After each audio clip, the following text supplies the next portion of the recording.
At the family reunion in front of 52 people, my mom raised her glass, pointed at my sister, and said, "This is the daughter who's always loved us. The other one, she's never lifted a finger." I covered their mortgage and paid their bills for 9 years.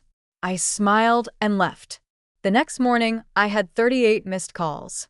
The reunion was already in full swing when I walked into the lodge. Red-checked tablecloths, buffet trays steaming, toddlers weaving between chairs with juice boxes.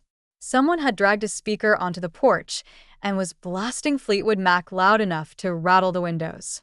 It was messy, loud, familiar. But for the first time in a long time, I actually let myself hope. People smiled when I said hello. Someone offered me sangria. I spotted my dad near the far table laughing like he just remembered how. And I thought, maybe this will be fine. Maybe it won't be perfect, but at least no one will cry in the car this year.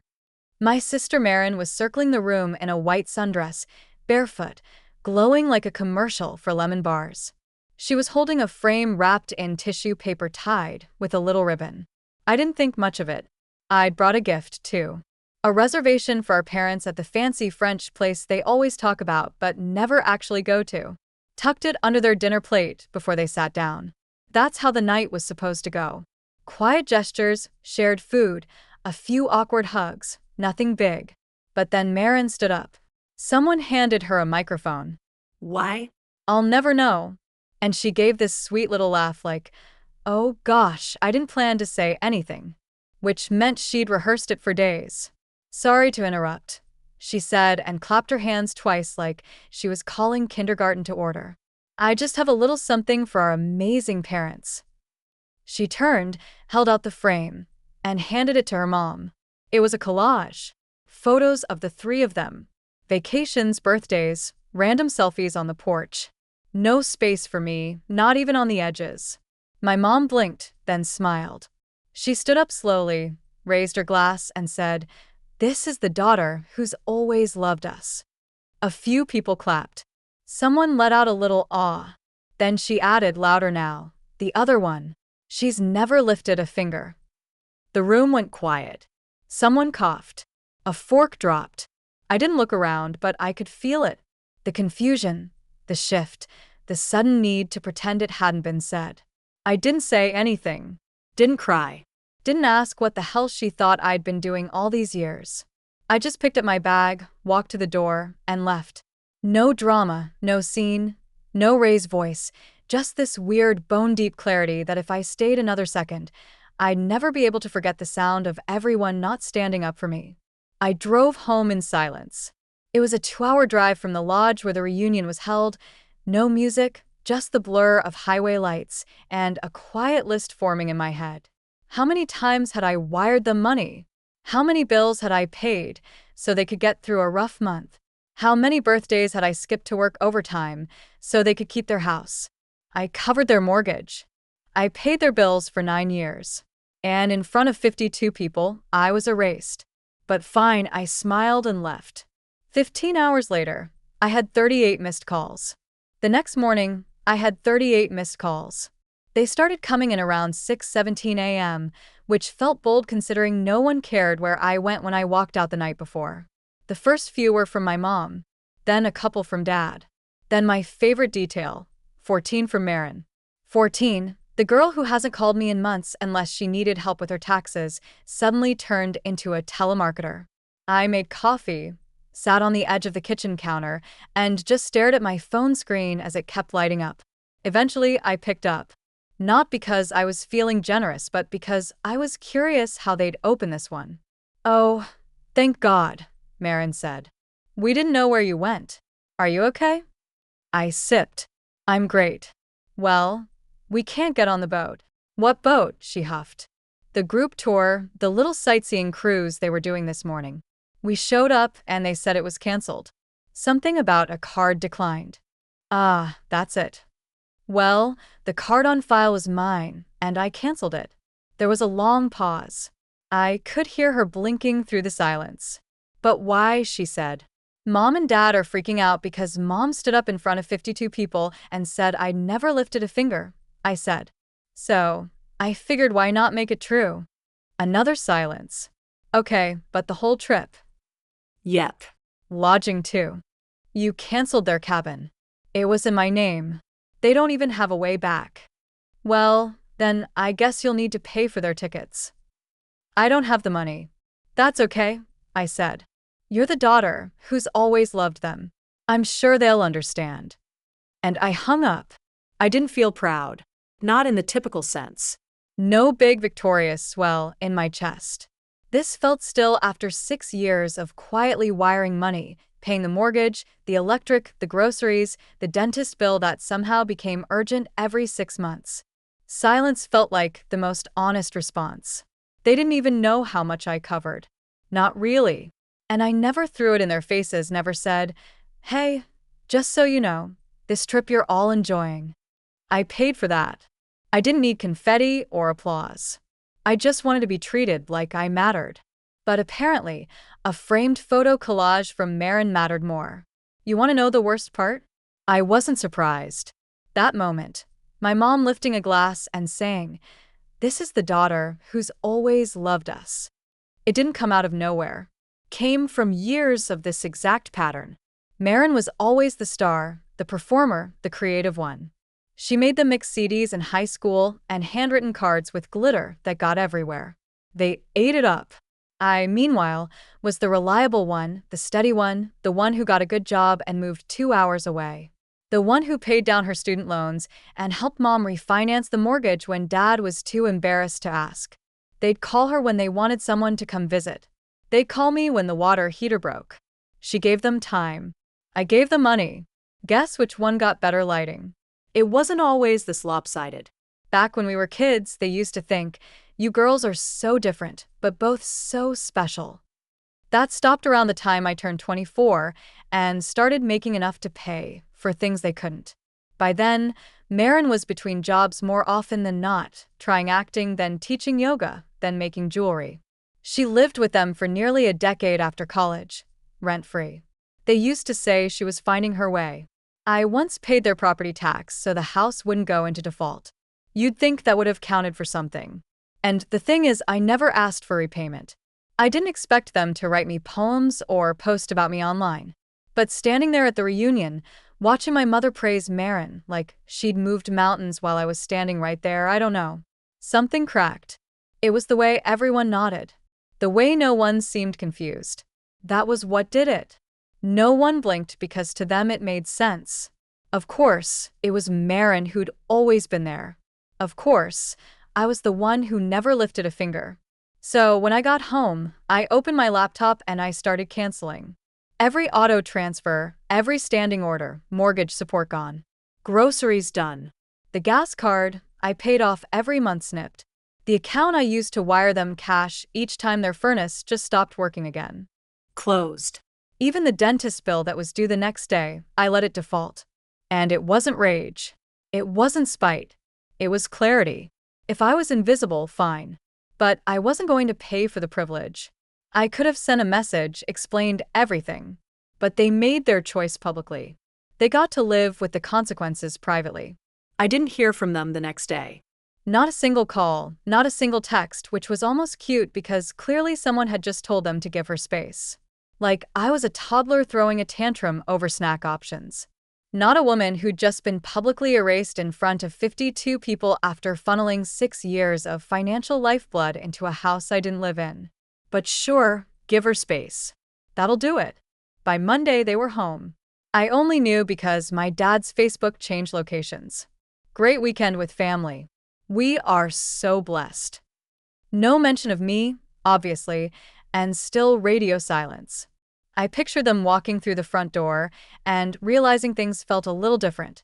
Maybe the cable box wouldn't load. Maybe the thermostat flashed a low battery warning. Maybe the grocery delivery didn't show up. That the automatic bank transfer for the mortgage, which normally hit first thing, hadn't come through. I imagined my mom blinking at her phone bill, seeing it bounce back, then checking the gas bill, then the water, then the credit card that was in my name, the one they used just for emergencies, but somehow kept buying concert tickets with. Fine. Not that I was spying, but I did happen to check my inbox and the alerts were already rolling in. Failed payment. Failed payment. Transfer declined. It was like watching dominoes fall quietly, satisfyingly. They must have called the bank because that afternoon the joint account I'd let them use for household expenses showed an attempted login from a new device twice. It locked itself after the second try. Oops. That night around 9:30, there was a knock on my door. I didn't open it right away. I just stood in the hallway, back flat to the wall, staring at the wood like it had eyes. Then I heard my mother's voice. Lauren. I opened the door. She looked tired. No makeup. Wind-blown hair. One of those thin cardigans she wears when she wants to look fragile. My dad stood behind her, arms crossed, not angry, just there. "Can we come in?" she asked. "No," I said. "But we can talk here." She glanced around like she was embarrassed to be on my porch. "We just wanted to clear the air," she began. "I'm sure," I said. "What happened at the reunion?" "You mean when you stood up in front of 52 people and said I'd never lifted a finger?" That wasn't meant how it sounded. I tilted my head. It sounded pretty clear. "It was a moment," she said. "Marin had just given us that photo and everyone was watching and she's been going through a hard time. She always is." "She's trying," my mom said. "You know how much she struggles, and she just wanted to do something nice." "So, you decided to announce she was the good daughter, and I was what? An afterthought. That's not fair." "No," I said. "What's not fair is paying over $150,000 toward your bills over the past 15 years and getting told I've never lifted a finger." Her face froze. My dad blinked. I hadn't planned to say it, but once it was out, I felt lighter, like letting go of something heavy. "That number's real, by the way," I added. I ran the math. Mortgage payments, utilities, groceries, surprise dental bills, the time I paid off Marin's credit card because she couldn't breathe from the stress. It adds up. "We never asked you to," my dad said finally. "No, you didn't," I agreed. "You just let me year after year." A silence fell. My mom stared at the potted plant next to my door. My dad looked like he wanted to be somewhere else. Then she said, "So what?" "This is about money." "No," I said. "It's about you standing in front of everyone and calling me invisible and expecting me to keep acting like I'm not. But we didn't think you'd take it so personally." I laughed. "Well, here we are." That's when she softened her voice. The shift. "We just want to fix this," she said. "We love you." Then maybe you should have said that instead of rewriting the last 15 years of your life with a speech and a photo frame. She nodded like she accepted that. But then she said, "Marin didn't mean to hurt you." "She didn't say it. You did." More silence. Eventually, I said, "If you came here to ask for help with the house, I'm not the right daughter anymore." And then I closed the door. 2 days later, Marin showed up. She rang the bell twice like she was in a rush. When I opened it, she didn't wait for an invite. She just walked in like it was still 2012, and she was borrowing my heels without asking. "Do you know what you're doing to them?" she asked. I shut the door calmly. "You'll have to be more specific. They're panicking. They said the mortgage is due in 3 days and they don't have enough." "Huh? You didn't even warn them?" I raised an eyebrow. "You mean after Mom stood up in front of 52 people and said I'd never done anything for them?" She rolled her eyes. She got caught up in the moment. Then let the moment pay the bills. "You're being spiteful." "No," I said. "I'm being factual. You all said I never helped. I'm just adjusting my behavior to match. They don't have the money. You live with them." She blinked. "You don't pay rent. You don't cover utilities. But you do have time to make collage gifts and post about self-care Sunday." That's not fair. Neither was the speech. Marin looked like she wanted to scream, but she was smart enough to know it wouldn't help. "There are parents," she said finally. "You're just going to let them struggle." "No," I said. "I'm going to let you step up. You're the daughter who always loved them. Remember?" And for the first time, I saw her falter. Just a flicker, a little twitch in the corner of her mouth, a crack in the mask. "They need help, then get a job." She turned and walked out without another word. That night, I slept better than I had in months. Not because anything was resolved, not because they'd apologized, but because for once, I wasn't the one holding everything up and I wasn't lifting a finger. They went public. Started with a Facebook post, my mom's, obviously. A smiling group photo from the reunion captioned, "Family means everything, even when some people forget that." Then came the comments.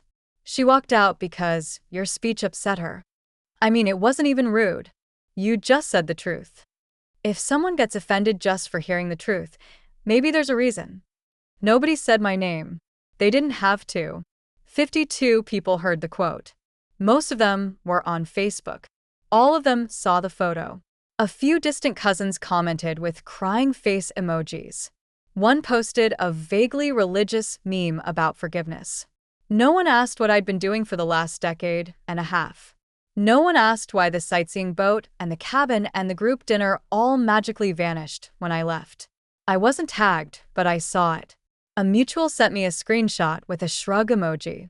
For a while, I said nothing. Let them talk. But then someone posted, "She was always kind of cold, right? Not really involved." And my mom liked it.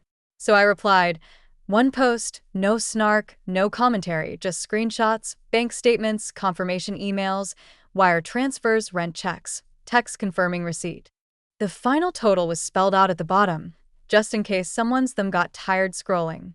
Over the years, $48,600 toward their mortgage, $35,760 in household bills, $21,240 in groceries, $780 in medical costs, prescriptions, copays, $6,850 when the roof caved in, $17,950 for Marin's tuition, $1,810 for a car transmission repair last winter, $2,300 for a canceled family trip deposit. And a dozen smaller things I stopped keeping track of altogether, $47.80. I didn't tag anyone. I just posted it, left it public, then closed the app, and went to bed. By morning, the original post was gone. So were 3 others that had tried to defend it. And then came the text from my aunt. "I had no idea you'd done all that. You've always been so quiet about it." From my cousin James, "That's insane. If I were you, I'd never speak to them again." From my mother, nothing. But from Marin, "We need to talk." The next time I saw her, she had dark circles under her eyes and a reusable grocery bag in her hand. She looked 10 pounds lighter, and not in a good way. "Can we talk?" she said. "No." "Hello." I stepped aside. She walked in like it wasn't her first time. "They made me get a job," she said just like that, like she was reporting a war crime. "Welcome to adulthood." "I'm serious, Lauren." "So am I." She dropped the bag on the counter. It had canned soup and ramen, a few off-brand paper towels, no produce. "They said I had to help now because you're gone, and you're the one who made everything work, apparently." Her voice cracked halfway through. "They said that." She blinked, realizing what she'd just admitted. "I mean, not like that, but they're struggling." "They chose you, Marin, at the reunion in front of everyone. You were the daughter who'd always loved them." I was just trying to be nice. I didn't know Mom was going to say that. "And you didn't correct her." I was caught off guard. "No," I said. "You liked it." She didn't deny it. "They need help," she said. "Then help them." "I can't afford everything." I looked at her. Really looked at her. The messy hair, the wrinkled shirt, the too thin arms. She wasn't sleeping. She wasn't eating. She was unraveling. "Try harder," I said, and I closed the door behind her. They showed up together this time. My mom, my dad, and Marin, shoulders slumped like kids outside the principal's office. They didn't knock at first, just stood at the bottom of my porch steps until I noticed them through the window. I opened the door, but didn't invite them in. "We're sorry," my mom said, voice small, older than I remembered. My dad didn't speak. Marin looked done. She didn't even pretend to smile. Her eyes were hollow. Not angry, just tired. "We shouldn't have said what we said," my mom went on. "It was stupid. We didn't think." "No," I said. "You did think. You just didn't think it would cost you anything." She looked down. "It was in the moment," Marin said. You know how mom gets. And I liked hearing it. That's on me. I know, but we didn't mean it. Not really, my mom added. I nodded. Doesn't matter now. You made a choice. You need to understand. No, I said. You need to understand. You told 52 people that I'd never lifted a finger for this family while I was still paying your mortgage, your bills, while my name was on your insurance, your utilities, your everything. I paid $147,000 to be erased. They said nothing. And now, I said, you get to live with that. My mom swallowed. My dad looked away. Marin stared at her shoes. Silence. I waited for a fight, a tearful plea. But there was nothing. Just 3 people who finally realized what they'd lost. I'm not angry anymore, I said. I'm just done. And I closed the door. A few months later, I heard Marin moved out. She lasted longer than I thought, but in the end, it was too much. The bills, the errands, the late-night calls, it caught up to her. She found a smaller place farther away and didn't leave a forwarding address. Not long after, my parents sold the house. The one I helped them keep afloat for 9 years. The one they said I'd never lifted a finger to save. They took what they could get and downsized fast. Now they're in a rental with thin walls and flickering lights. I know because my cousin drove past. I never went back. Not because I'm angry, because I'm done. Some people think family is forever. Others learn the hard way. It's conditional. Did I go too far or not far enough? Leave a comment and subscribe.